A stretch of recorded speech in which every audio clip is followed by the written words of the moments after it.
The crowds who followed Jesus, they found him appealing. They heard his wise words and they watched him healing. A huge crowd gathered, they hoped Jesus to meet, when suddenly a man rushed up and fell at his feet. His name was Jairus, and everyone knew, in charge of the synagogue, a prominent Jew. He begged with Jesus to come to his home. This was serious, you could tell by his tone.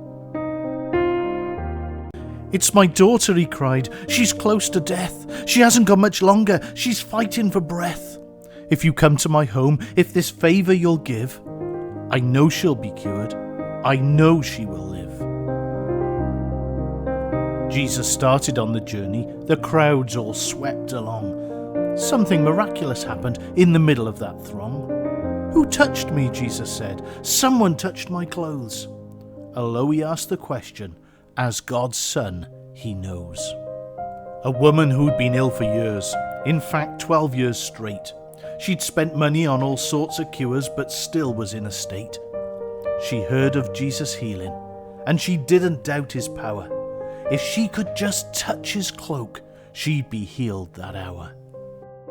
Jesus knew what had happened. The woman seemed to know. Timidly she stood up, but she knew she couldn't go. She told him what she had done while bowing in the dust. Jesus told the woman she was healed because of trust. The atmosphere changes. There was a huge rush of feet. Some men from Jairus' house caused commotion in the street. The news they had wasn't pleasant, the sort you'd try to hide. They had to tell poor Jairus his little girl had died. Again, Jesus, he spoke kindly. It wasn't time to grieve. "Jairus, don't be afraid. It is time for you to believe." Jesus sent the crowds away. He took Peter, James and John. As they got near to the house, they could hear all was wrong. There were people wailing loudly. They knew the girl had died. Jesus made an announcement once he'd gone right inside. "It's time to stop this uproar. Don't wail and don't weep.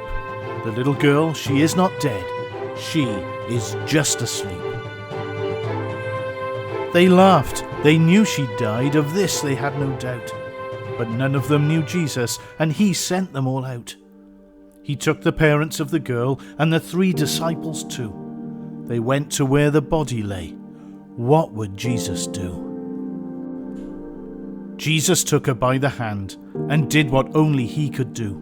She woke from death as if from sleep. She was alive, it's true. Jesus proved he is the Son of God. He came life to us to give. When we put our true faith in him, eternally we will live.